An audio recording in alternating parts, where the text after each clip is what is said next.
So yeah, we could maybe start off in terms of Manoj. You've really been a part of extraordinary growth stories from sort of Tata Consulting Services and HCL Technologies to your recent leadership at Qualitest. So, what have been the key decisions or values that you'd say that have really sort of guided your career path in particular? Sure.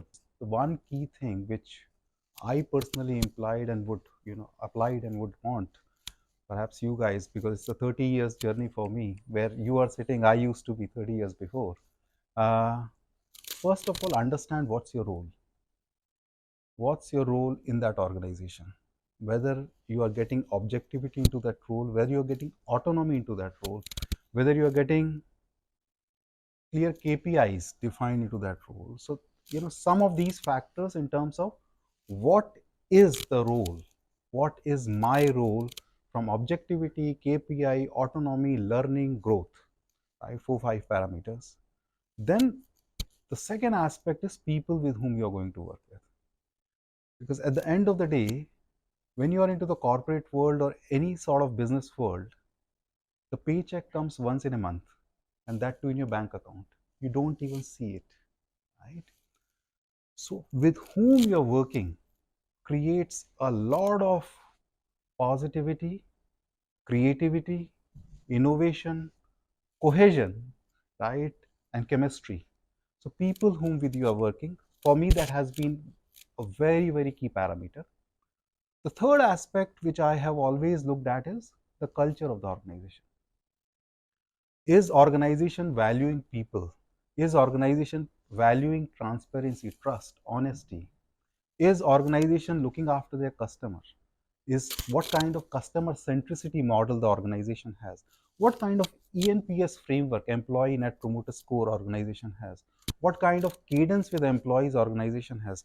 Do they have monthly or quarterly town halls? Do they have leadership all hands meeting? For me, those things were very, very important. Okay. uh, Another factor which I can recall is to analyze that organization uh, with their peer group.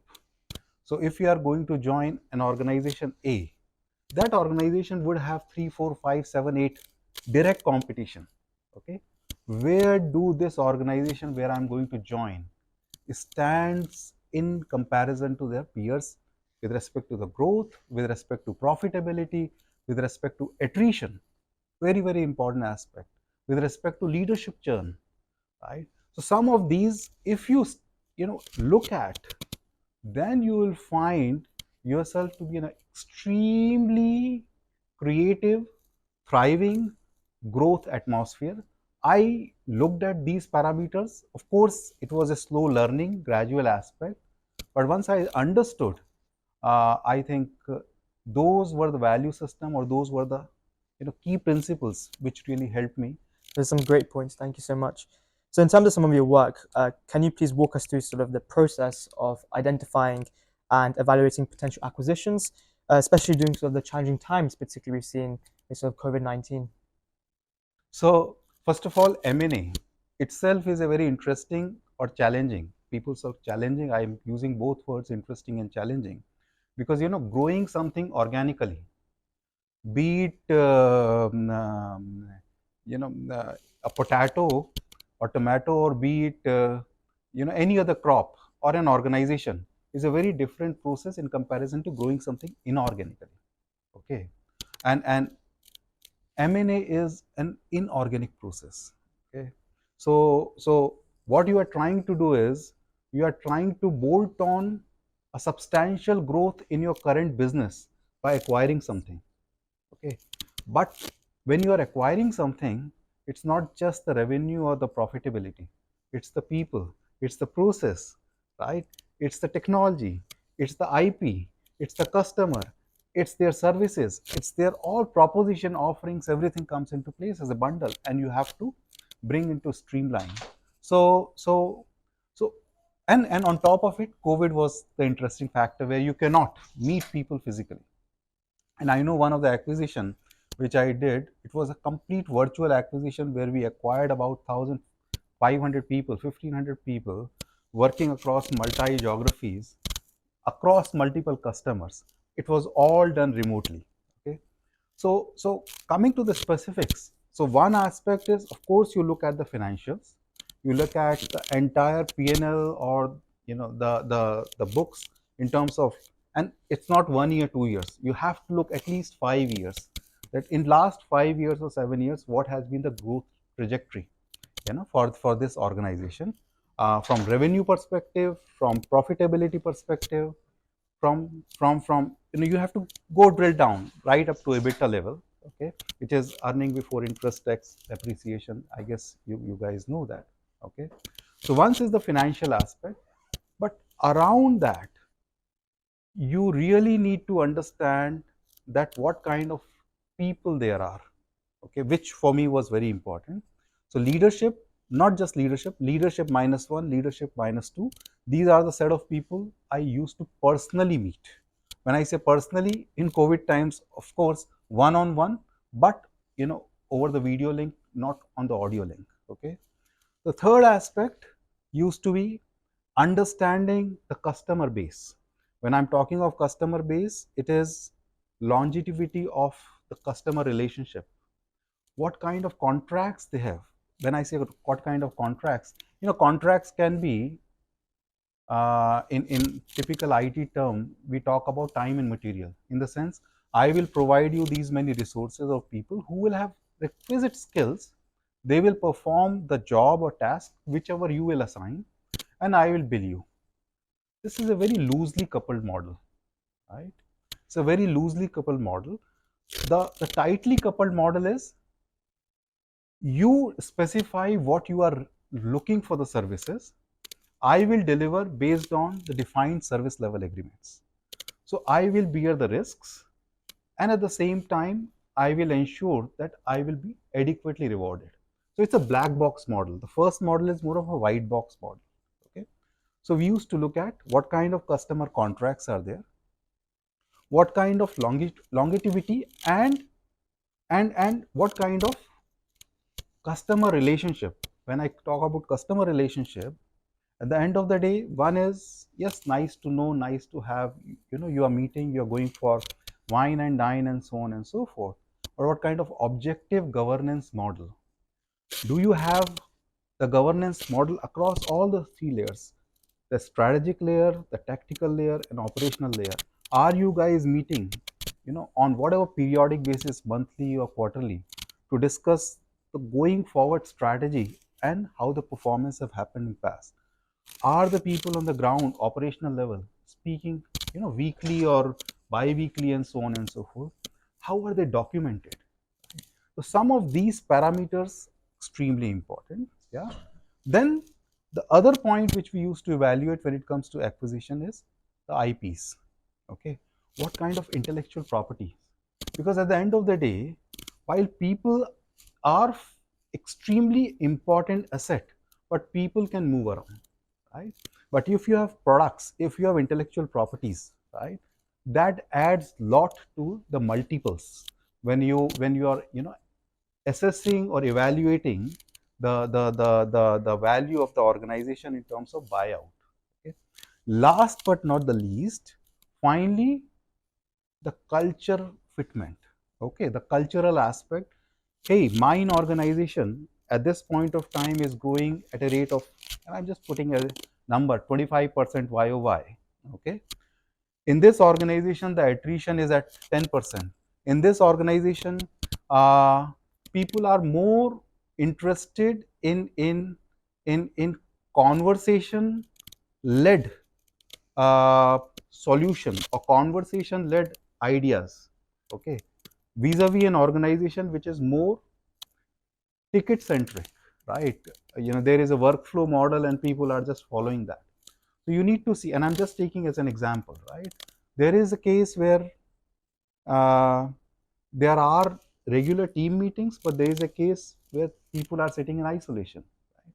So you need to see the overall cultural fitness. So some of these parameters which we used to evaluate, and yes, once they all are in green tick, then the process of due diligence, because you have to make sure that whatever we are looking at is backed by audited results, and then it works well. Some very interesting times and some very unique insight into M&A, but focusing more in terms of sort of growing revenue. particularly within your organization. Achieving 3 times in 3 years is absolutely remarkable. So, what have been the strategic moves or innovations that you'd say have very much contributed towards this sort of success? Achieving 3x growth in 3 years certainly is something which first I would give the full credit to my team who used to align, right, to the vision or the goals which we had set up for them. But when you're looking for such kind of growth, it's the combination of both art and science. Okay, so when I took up the role as the managing director, uh, first was to understand the as if scenario. Okay, and in that as if scenario, the aspect is, okay, what is my business looking like? uh, and when I say what is my business looking like, one is the health of or existing aspect of the business, but the second is in terms of growth, what are my propositions or offering which I have in my back pocket, and what is my go to market strategy. Okay, so understanding what my propositions, understanding what is my go to market, and is it something what I am selling, to whom I am selling, and then to how I am selling. This was very detailed analysis which we did. The other aspect, so while I have looked at the business, its health, proposition, offerings, go to market, but the other aspect is to look at the people. Okay, are the people who are performing these roles and now going to look for a bit, different kind of what do I say, aggressive or ambitious growth, aligned for that or equipped for that. Okay, um, and in that process, I had to do quite a bit of reshuffling. People who were right place at the, with the right skills or capability, they were there. They were reskilled to even do better. There were some, whom we had to reshuffle and put into the roles which they could perform better, and there were few who decided that, hey, they cannot bear this pressure. Okay, so that's the mix and match of things which happened. Once we did this, then there was a there was a analysis on on on existing business buckets, and then the new business buckets. The existing business buckets, hey, I have got a business which is worth $300 million, or $500 million, $1 billion. Now this $1 billion comprises of 60% strategic customers. It's a 20/80 Pareto chart, right? You all know. Uh, are you guys?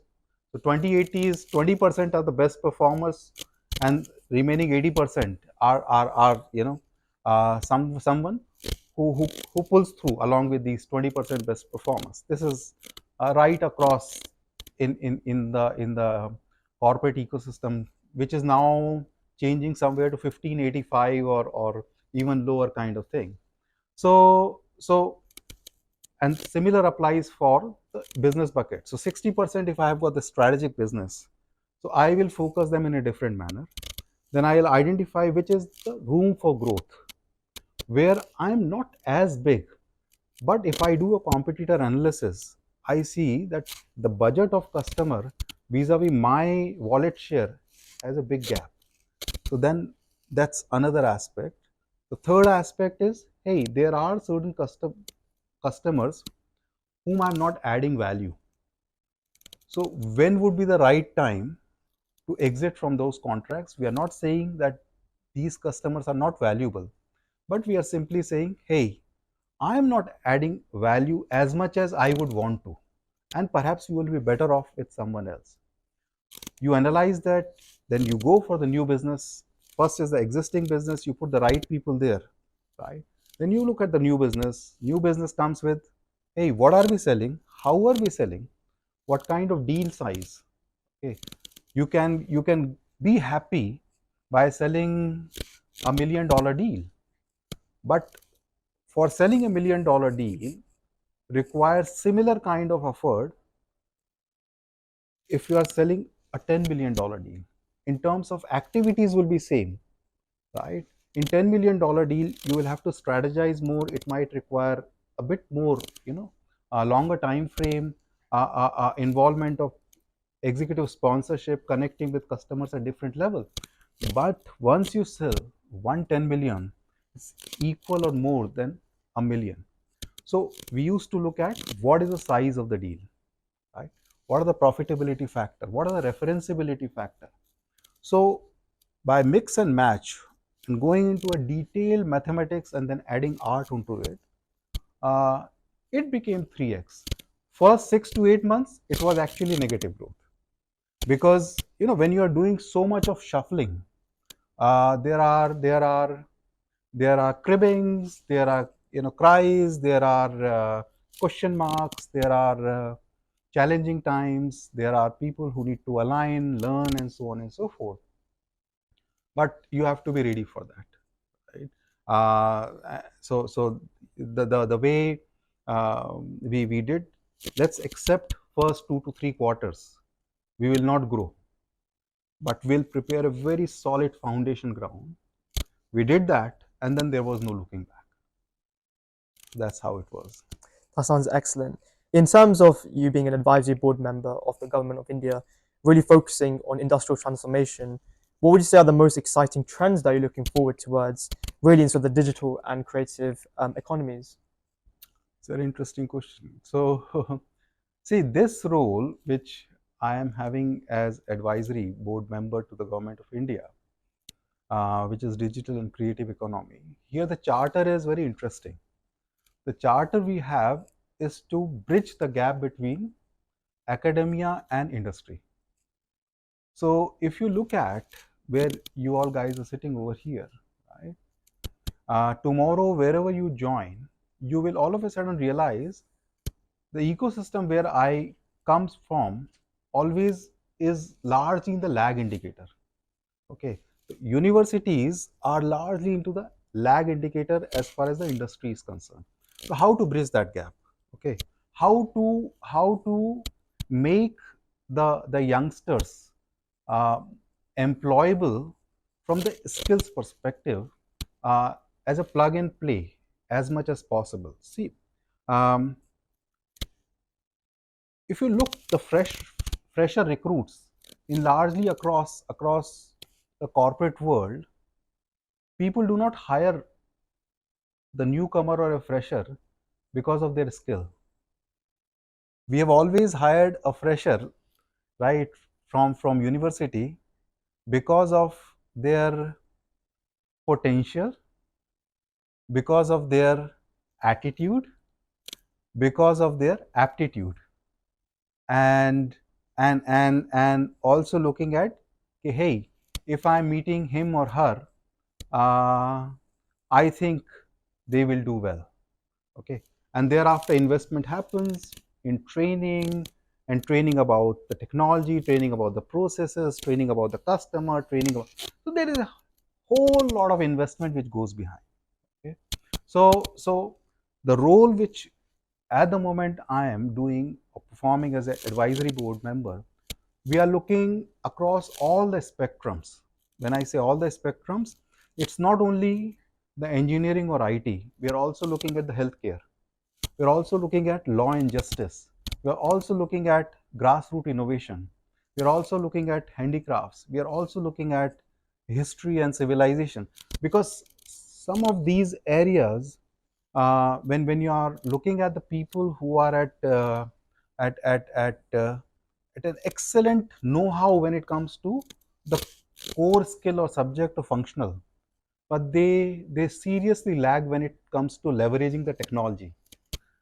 They seriously lag when it comes to connecting with the wider world through social media, through marketing, through their soft skills. Okay, so how do we create a model where these youngsters, once they are ready, they are they are not feeling alien to the real world, while they are very well equipped when it comes to from the knowledge perspective, from applying that knowledge perspective, or theoretical or practical aspect, but applying that into the real world, is something which becomes a gap. So how do we bridge that? So that's what we are looking at, and I'm finding that role to be extremely enriching, um, because that gives a satisfaction of creating an impact on a very big scale. Sounds great, yeah. And you've really been successful as an author, and your books have really discussed blending science, spirituality, and even leadership. But how can you say young professionals incorporating mindness into their daily routines to really enhance their performance and actually their well-being? What sort of advice would you give to sort of the younger generation? Good question.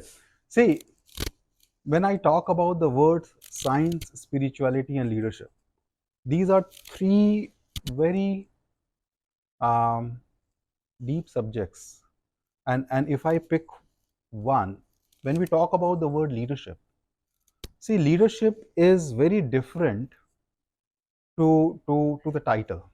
First of all, you can be an executive vice president, where you have a team of 5,000 or 10,000 people reporting to your business unit, but you may not be a leader, right? You may be holding a big title, but you may not be a leader. So when it comes to a leader, uh, for leader, there are few things. One,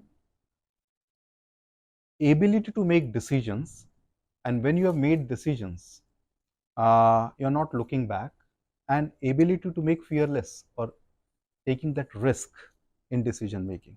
Okay. Um, Now, the two separate pillars come here. The pillars are spirituality and science. Okay. Now, why do I link these in my book? Okay. There's a reason. When I talk about science, what does science do? Science in last couple of centuries have completely changed the world, right? First industrial revolution, second industrial revolution. First was steam engines, second was electricity, third was microprocessing power. Okay, they changed the world. If you talk, if any one of us talk to our great granddads, the kind of power which we have in our hand on our handheld devices, we would appear like God to them, right? The kind of power we have, right? So science is something which has given us immense power, immense comfort, immense flexibility into our outer material world. Okay, technology has been a vehicle, and science has been the lead path, and our outer world. So we have two worlds, right? Outer and inner. Okay, so our outer world has been taken care with a comfort with just click of button, right? Now, if you look at, while the outer world has been moving uh, on a needle which is cruising in terms of everyday new innovation, even the mobile phones which we have today, the processing power of those mobile phones is faster or better than the supercomputers which used to be a couple of decades back. So that's the processing, that's the power we are having in our hands. Okay, but still there is another parameter which is also cruising extremely fast. 2005, just 2 decades back, WHO was not even counting or measuring the mental health. They were not even discussing about it in their lead table. Okay, and now it has become one of the central theme when it comes to WHO, and not WHO, across. Okay, among the youngsters, among the grown-ups, and so on and so forth. So there comes the spirituality aspect. Okay, so while we have an outer world which is taken care by science, there is an inner world. Okay, we all have our inner world. To whom you talk most? To your boyfriend, to your girlfriend, or to yourself? The answer is no brainer. You always talk to yourself most than anyone else. Okay, so spirituality has nothing to do with religion. But religion was created as a vehicle to develop spirituality. Spirituality is stability of mind for you to take care or look after your inner world. So, fusion of spirituality along with science actually brings that leadership. So, that's my book, which says, hey, spirituality, science, and leadership are not different tenets or parallel paths. They are so closely converging. And if you start following or if you start looking them the way I've depicted them in the book, then you will find a harmony of your inner and outer world. And once you are in harmony with your inner and outer world, you will see in your external world, you will have productivity, you will have effectiveness, you will have efficiency. And your inner world, your relationships will be better with your friends, with your family, with your colleagues. And once your relationships are seamless or flawless, productivity, effectiveness, efficiency automatically goes up. But that's the tandem aspect. And if you do that, then you are the true leader. Then you are someone who can be a person looked up to by your fellow colleagues, by your subordinates, right? And then you don't need titles. You can be someone who can be a leader without title, because there are people will look up to you.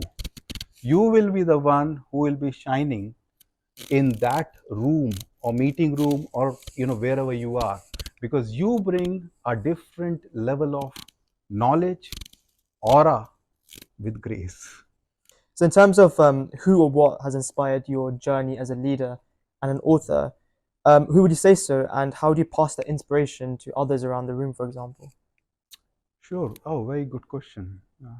See, I have been fortunate to have worked with some amazing leaders throughout my career. Uh, these were those guys whom I used to look up to, not because of their titles, but because of the virtue of the discipline, the efficacy, the clarity, the the refined aspect they used to bring in each and every aspect of the activity or the work they used to do. And that for me was a big learning school. Let's put it like this. They were my teachers, and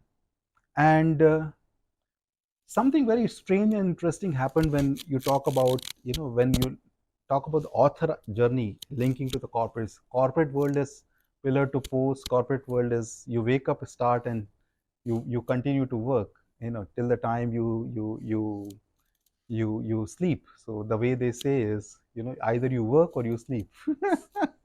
So you may not be working, but you're engaged because you're so much connected.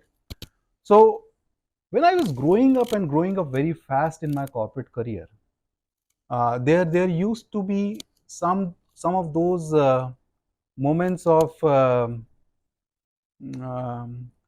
truth, or moments of um, self-reflection, or a bit of unhappiness, or because what used to happen when annual appraisal cycle used to come, uh, uh, the larger organizations, they have to distribute the performance appraisal cycle and the curve as per, and then there is limited budgets and so on and so forth.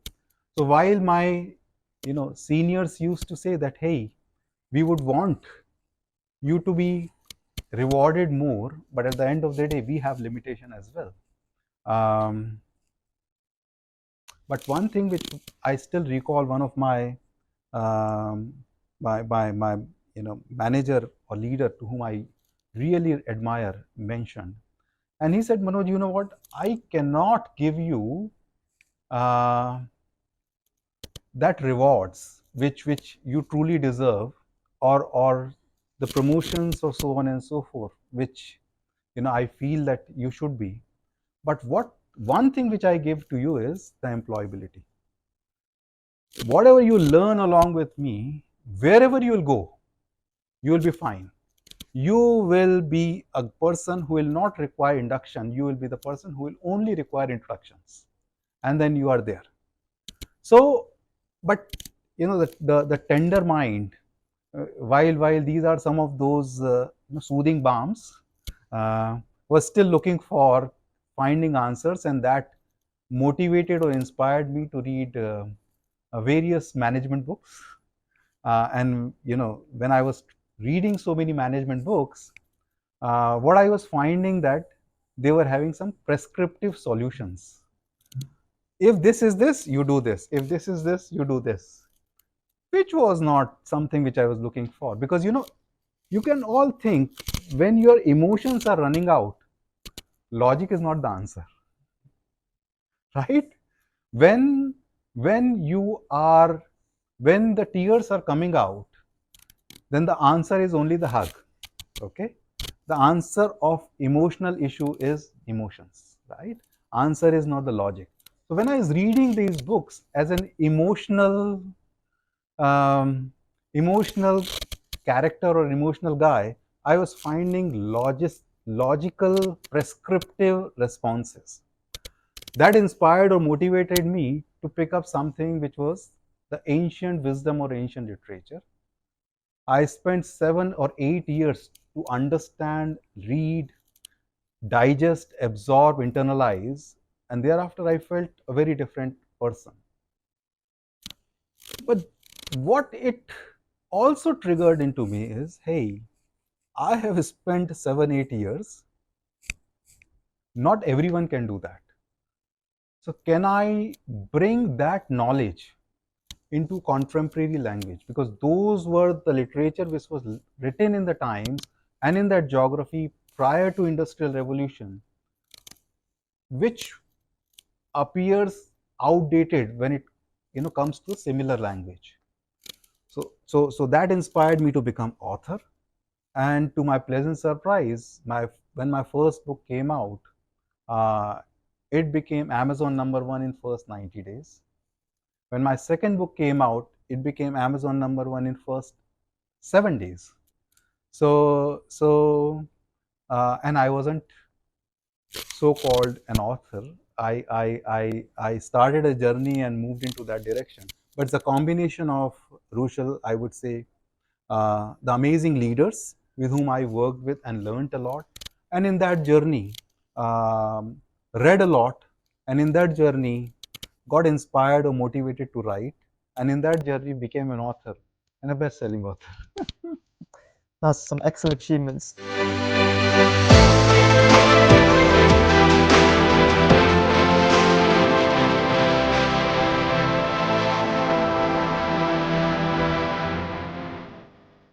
As we are now moving into the AI world, Lucy, okay, where things are changing extremely fast, the definition of smartness is going to change.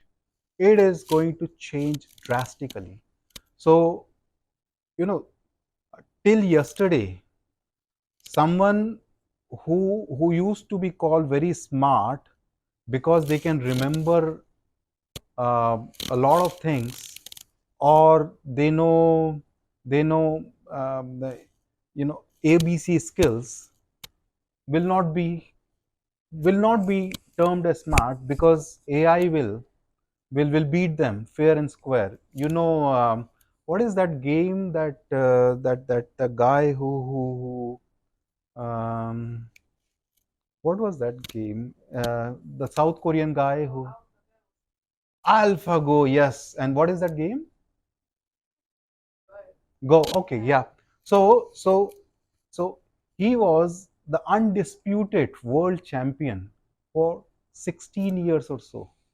Okay, and this IBM's supercomputer, you know, beat him fair and square. Okay, and so you can understand. This is, I'm talking 2016 or 2017. This was one of the cases which happened.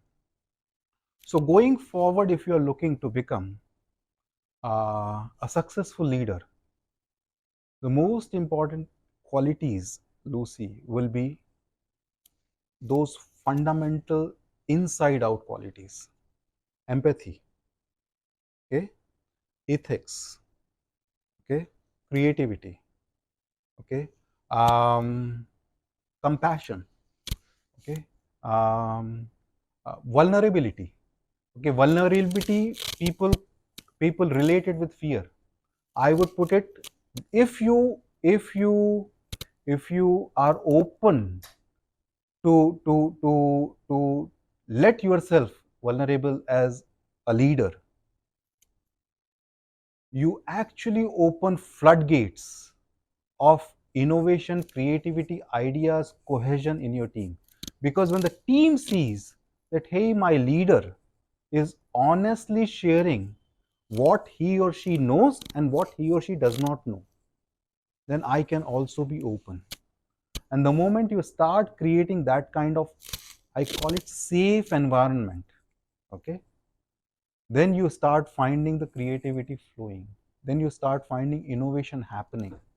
So, of course, you need to be really, really good in whatever subject you are. But for a leader, knowing subject is subject matter expert, right? But for a leader, it requires not only to know when to speak, but also knowing when not to speak, right? And allow someone else to play their role.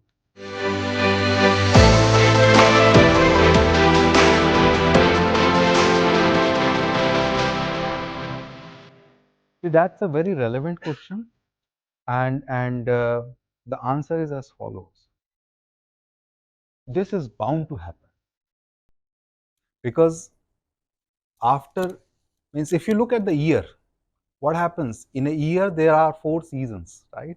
Summer, then summer goes, then winter comes, and winter after that, spring comes, and between that is autumn or rainy or whatever season, right? So it's and the same from macro you can see in micro, right? From macrocosm you can see in micro. Morning is like winters, afternoon is like summer, evening is like autumn, and or night is like winter again, whatever you say, or a morning you can call spring. Okay, so it's a macro and micro works across. So, and after a sunny day there is a dark night.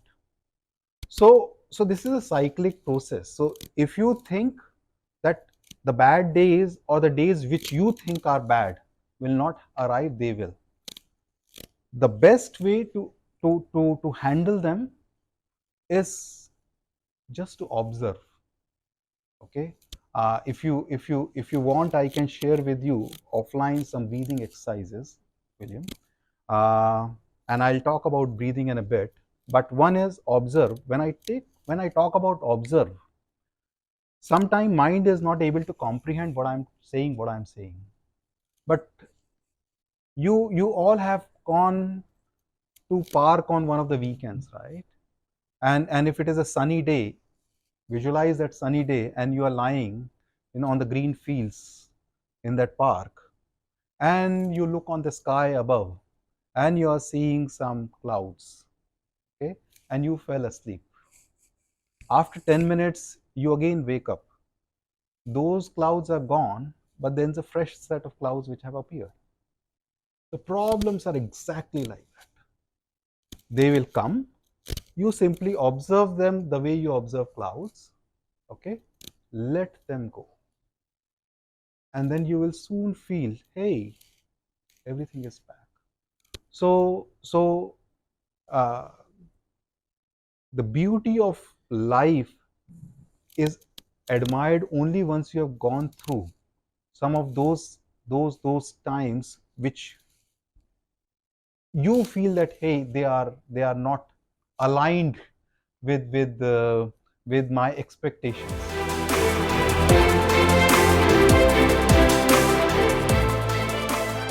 Okay, unit of life, number of years.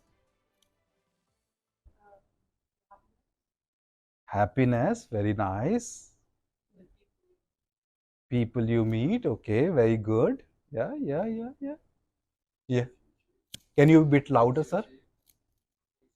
Things you achieve, okay, okay. Mm-hmm, mm-hmm. Anyone else? You're going in very right direction, by the way. Yeah. The impact you have. So happiness, impact, people you meet, right? And what did you say, Lucy? Happiness. Yeah. So if I pick one word linking to them is experience. Just close your eyes and visualize when you feel happy, life appears right. Life appears something which is like, hey, right? When you feel dull, life appears dull. When you feel dynamic, life appears dynamic. So it's the combination, and the experiences change every moment. Okay. The game is you have to analyze yourself and the world you are in contact with. When I say yourself, at the end of the day, it's a very mathematical process. It's a very, very mathematical process, but it moves extremely fast, so you sometimes do not understand. Whatever I'm talking to you, what I'm talking to you, it is going in your system as a receipt stimuli, right?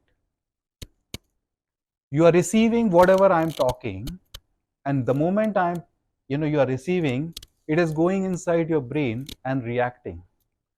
That chemical reaction, biochemistry folks can understand very well. And in that reaction, someone are saying, some folks are, hey, this guy makes sense, I can relate. And some are saying, hey, he's theoretical, or some are saying, hey, it doesn't sounds right, it sounds blah. But there is a reaction. So receipt, reaction, and then response. This is a very mathematical process, and this applies for you. And the moment you connect with that material objective world, for me, all of you who are sitting are the world. For you, I am the world. So it's like, and look at the world in more abstract way at this point of time.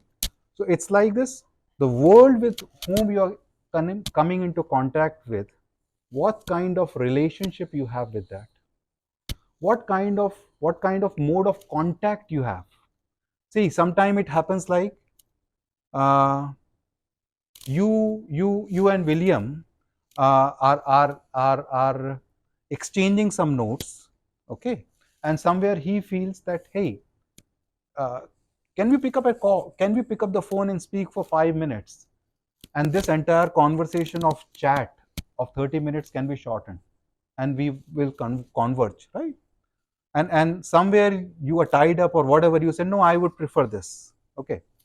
Now this is a transaction, but the moment you both come on board saying, hey, yes, let's pick up, okay, you all of a sudden find a converging experience. So for you and for you, it's a very simple, a small thing, but you start applying this in your real life, you will see that, hey, he is right, the unit of life is experience. And if you start changing the constituents aspect within you, which is receipt, reaction, and response. Mostly people do receipt and react. Receipt, reaction, response. 3-step process. Mostly people do 2-step.